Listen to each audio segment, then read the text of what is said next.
Mariachi. Feeling desperate, the Mariachi goes back to Domino's establishment. No soy de aquí. No conozco a nadie. No tengo amigos ni enemigos. And this is where the Mariachi and Domino build their relationship. Necesito donde quedarme por unos minutos hasta que pase todo esto. Me están confundiendo con otro. Yo solo soy un mariachi. Tengo un cuarto arriba. Mi cuarto. No toques nada. Subiré al rato y le hablaremos a un amigo. As an audience member, we know the Mariachi is telling the truth, but Domino, she doesn't know this man. He could be a killer for all she knows. But I see what's going on here. It's that clean-shaven, baby-looking face and that suave style.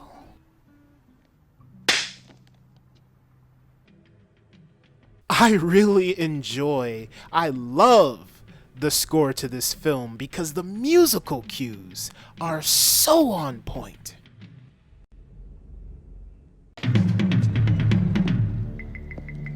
Azul, man, he's freaking badass, man. I love him. Buenos días, Domino. You know something? ¿Qué pasó? Dame el teléfono. You done fucked up, right? So now we learn that Domino has some kind of connection to Moko. The plot thickens. This feels like some serious soap opera drama, and I'm all here for it.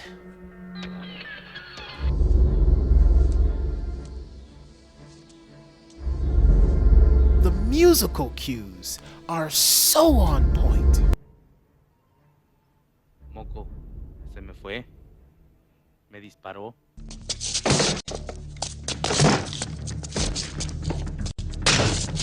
That's a continuity error, or the dude is such a wuss that he doesn't want to admit that he got beat up to his boss.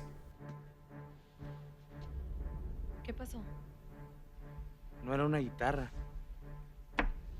Era un estuche lleno de armas con las que mata a sus víctimas. ¿Quién eres? Soy un músico. ¿Qué tienes aquí? ¿Armas? ¿Pistolas, navajas? Mi guitarra. Tócala. Toca algo dulce. My actor can't sing or play the guitar, so what we did was a local musician sang and played for him, and then I played it back on a tape recorder and had the mariachi try to sync it up as best they could. Whenever his mouth did sync up right, we showed it. When it didn't, I'd cut either to the girl there, or to his hand action, or to the dog. At this point in the film, I am starting to fall for Domino and the Mariachi's relationship. Even though they're not really doing anything but flirting with each other, I do feel like they have good chemistry. But no one can ever have anything nice when you got the main villain's looming presence lingering in the background. No contestas en todo el día, como que estabas ocupado matando a 10 de mis hombres. 6. ¿Qué? Maté a 6 nomás, cabrón. Siempre fuiste burro en matemáticas. Por eso no me has pagado. Creíste que todo era para ti. Peter, here in the pool, didn't speak any Spanish, so we had the mariachi was right out of frame in a lot of these scenes in the water, holding up his lines for him to read off of. That's why we put sunglasses on him, so that you couldn't see that he was actually looking down at a script or looking down at lines. Fooled me. I actually thought this actor did understand and spoke fluent Spanish because that's what the character was doing, and I had no idea they were feeding him lines. You fooled me. He did a great job. Oye, ¿y todavía de blanco? ¿Cómo ves? Veo un traje blanco, lleno de sangre. Azul, man, he's freaking badass, man. I love him. ¿Te sirvo algo? No, gracias. Apúrate.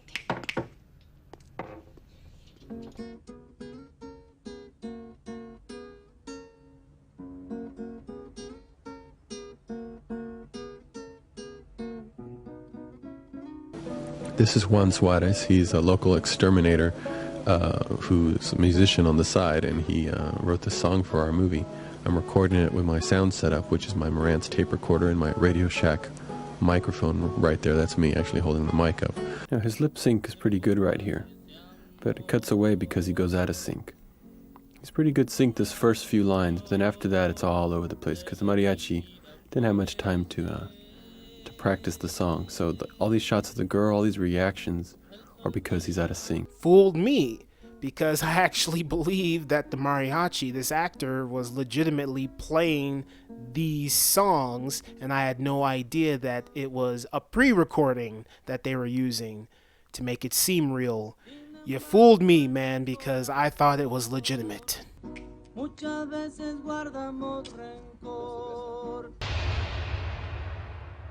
The mariachi is constantly having these dreams, and I don't know what they mean.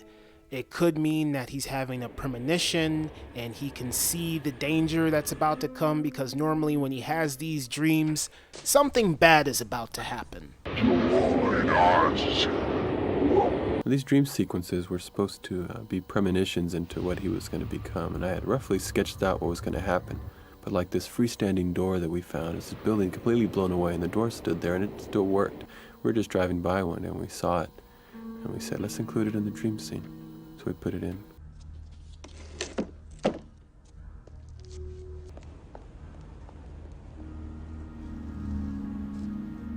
Hola, habla Domino. Domino calls Moko, and so now there's a little sprinkle of mystery in here. And I'm like, don't you dare betray the mariachi. Don't you dare break my man's heart.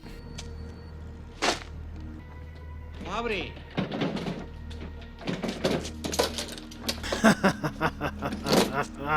The mariachi was a nice guy at the beginning of the film, but then once all this craziness started happening to him, he slowly starts to turn to the dark side. While the mariachi is out extracting his revenge, Al-Zul pays a visit to Domino's bar. ¿No hay una muchacha que trabaja aquí? Sí, es la dueña. Llega al rato. Es la dueña. Entonces es la vieja de Moco. A few moments later. Getting a little bit of information, Al-Zul leaves the establishment only to be ambushed. Got some kind of service or something? Some kind of 800 number, 1-800 henchman? Si es una guitarra, te vas. Si no, vamos a partir la madre, cabrón. And in a surprising turn of events, Al-Zul realizes that he has the wrong case. Even though I find no way that this situation could happen where, you know, it's a Qatar case. There are two different ones. There's one set up against the bar. There's one that Al-Zul brings in that he sets off to a different side. So how can he mistake where he put his for where the mariachi put his? There's no clever transition into that. But when we see the surprise on Al-Zul's face, I am surprised as well, and then how it's shot and the surprise from the actor is genuine. It feels real to me, so regardless of this whole situation, I'm sold. That's the nice thing about moving a movie rather quickly, is that you can kind of just forget a lot of this logistical stuff and hope people's eyes are glazed over by the mid-movie and they kind of miss the whole switch off that never really happened on screen. And you can take a lot of shortcuts and trick people. I used to like magic tricks when I was a kid, and this is almost the same thing. The goons are confused and they think the mariachi is the real killer. Es él.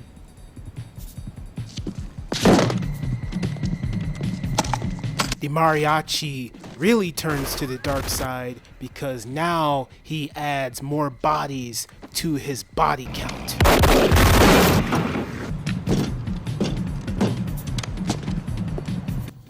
Now, this is a Friday afternoon, so all the tourists are coming over the border. So all these cars driving up, are tourists who don't know what's going on. They see this mariachi in the middle of the road with a guitar case and a gun. They figure he's some disgruntled musician, or maybe this is just, you know, a day in the life of Mexico. And I like this shot of the mariachi walking down the street with a gun on his shoulder, and he doesn't care. It's just he's like in a trance because of all of this stuff that's happening to him.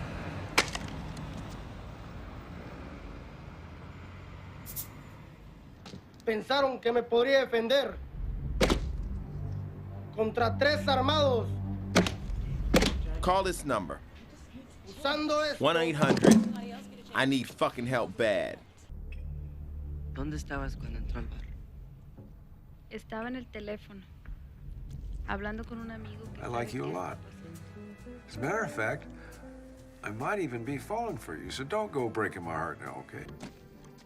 Se me fue, pero ahora sí lo vi. Al piña y al taco los mató. Ya no se me va a ir, te lo prometo. Moko is getting pissed off at his henchmen because his henchmen aren't getting the job done. ¿Te subiste a la moto? No. Ya tengo que colgar. What am I supposed to do? You won't answer my calls. You changed your number. I mean, I'm not going to be ignored. I really enjoy the relationship that Domino and the mariachi have together on screen. Like I said, even though they're just flirting with each other, they're not really doing anything. They just have such great chemistry.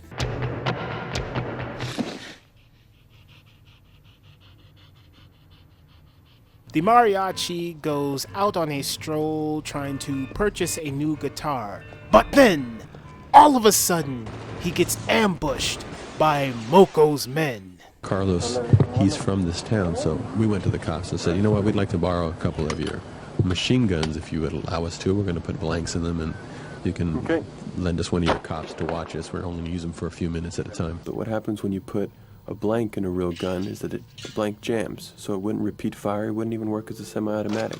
As soon as it would fire one time, we'd have to turn off the camera, unjam the gun, and put a new blank in. This time, and not being so lucky with his chance of escape, he gets knocked out unconscious and sent to Moko's ranch. Unfortunately for the main henchman, he thinks he did a good job, but no, it's just more disappointment. Now the story is getting really compelling because they dump the mariachi out on the street.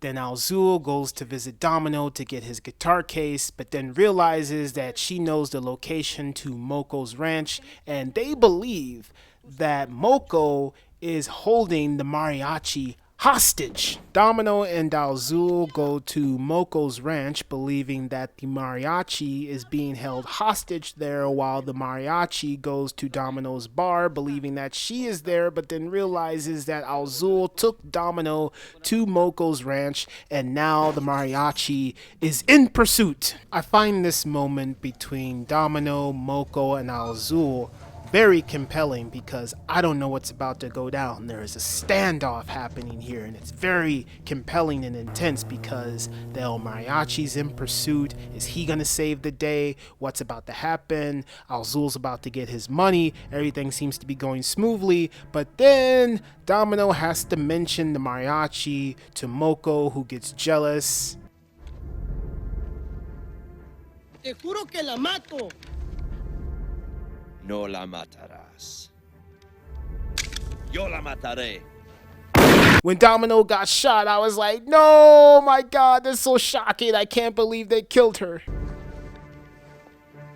But for me, the real tragedy is when they killed my man Alzul, man. When Alzul got shot, man, I was like, nah, man, they killed Alzul, man. I love Alzul.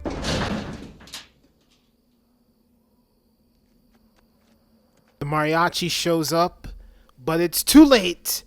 They're both dead, and his love, the woman that he liked, is dead.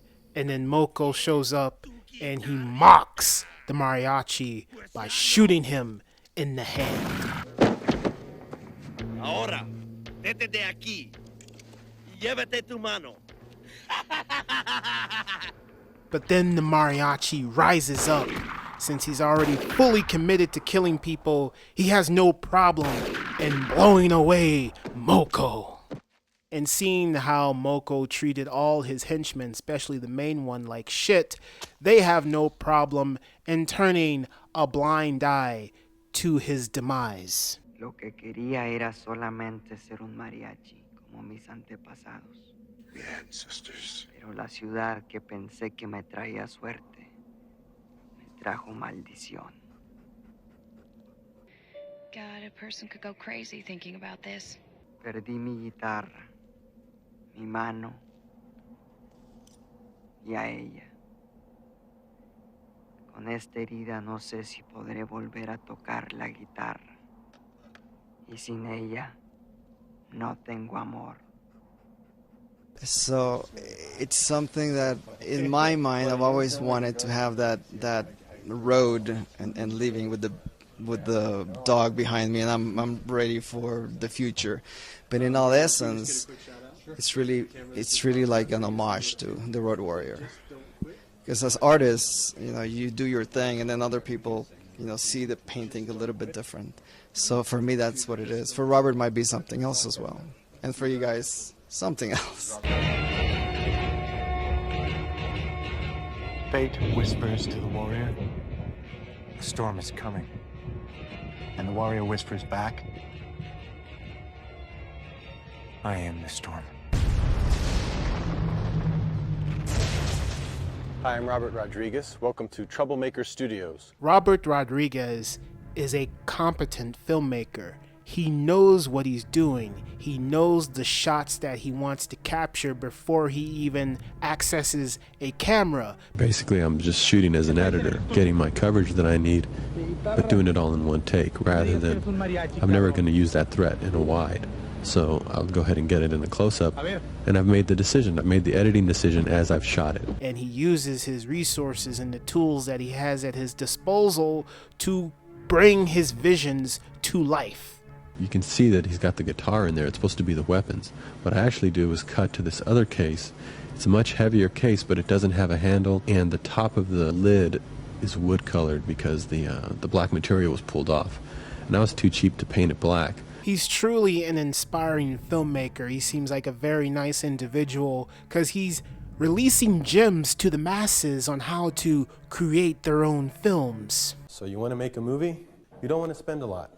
You're going to come up in problems every day on your set. You can get rid of the problem one or two ways. You can do it creatively, or you can wash it away with a money hose. You have no money, you got no hose. So let's make a screenplay for a movie that you can actually make without having to make your parents poor. Let's make a cheap movie. How do you make a cheap movie? Look around you. What do you have around you? Take stock in what you have. Your father owns a liquor store. Make a movie about a liquor store. You have a dog? Make a movie about your dog. Your mom works in a nursing home. Make a movie about a nursing home. When I did El Mariachi, I had a turtle, I had a guitar case, I had a small town, and I said, well, I'll make a movie around that. Even though the landscape has changed now and we're no longer in the 90s, it's becoming even more easier for people to access their own camera. Shit, you got a camera on your phone and you can make your own movie. Super challenging. Nothing ever goes right, but you're so proud of yourself when you figure out an even better solution at the end of the day if you don't lose your cool. I believe that Robert Rodriguez is truly one of those one-of-a-kind filmmakers because he came into the industry broke and unknown, and he made a film that is loved by critics and audiences. And not only did he do that, but he made his mark. He put his stamp on the film industry by creating films about his culture and what he loves. So to me, he is truly an inspirational filmmaker. That's all I have to say. Equipment. Okay, let's go to equipment. The worse the better. You don't want anything too fancy. Remember, this is your first movie. You're not Spielberg yet. Yeah, I was too cheap to buy a real tripod, so what I used was a still camera stand. Now, it only went up to a certain height, but it made all these guys look huge. I mean, Azul here, he's 19 years old, studying to be a doctor. I mean, the guy looks like he's pushing 40. Man, don't you badmouth my man Azul, man. I love Azul.